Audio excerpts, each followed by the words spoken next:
एक बांझ की कहानी। देखो सुमन, मुझे कोई चेकअप नहीं करवाना है। तुमको जो ठीक लगे तुम करो, अजीत ने चिढ़ते हुए कहा।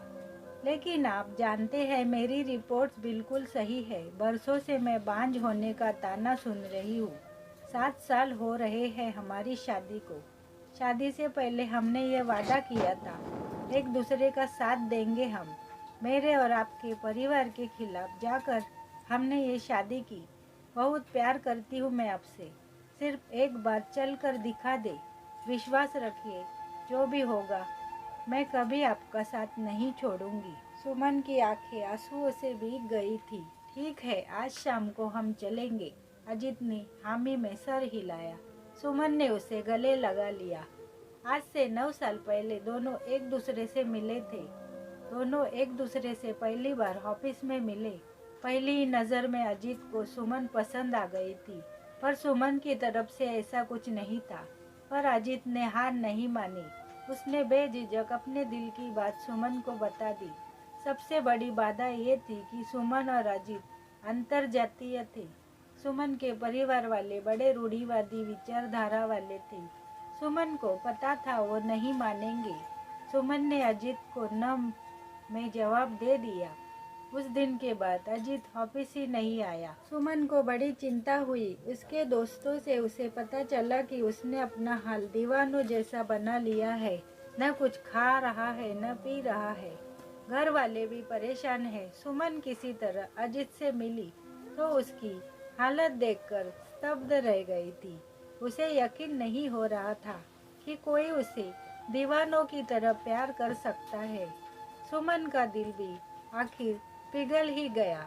लगभग साल भर तक उन दोनों ने परिवार वालों को मनाने की कोशिश की, पर आखिर में हार कर दोनों ने कोर्ट मैरिज कर ली। देखो सुमन, शादी से पहले तुम काम करती थी, वो ठीक है, पर हमारे घर की बहुएं काम नहीं करती। जो तुमने अपने पीहर में सीखा वो ठीक है, पर आज के बाद तुम्हें इसी घर के रीति रिवाज से चलना पड़ेगा। सास ने सुमन को घर में आते ही अपना निर्णय सुना दिया। थोड़े ही दिनों में पढ़ी लिखी सुमन के सारे पर कतर दिए गए। हर काम को लेकर उस पर बंधन था, पर अजीत का प्यार था। उसके आगे तो ये सब कुछ नहीं था। अजीत की बाहों में आते ही उसकी सारी मुसीबत, सारे दर्द कम हो जाते। समय अपनी तेजी से चलता रहा।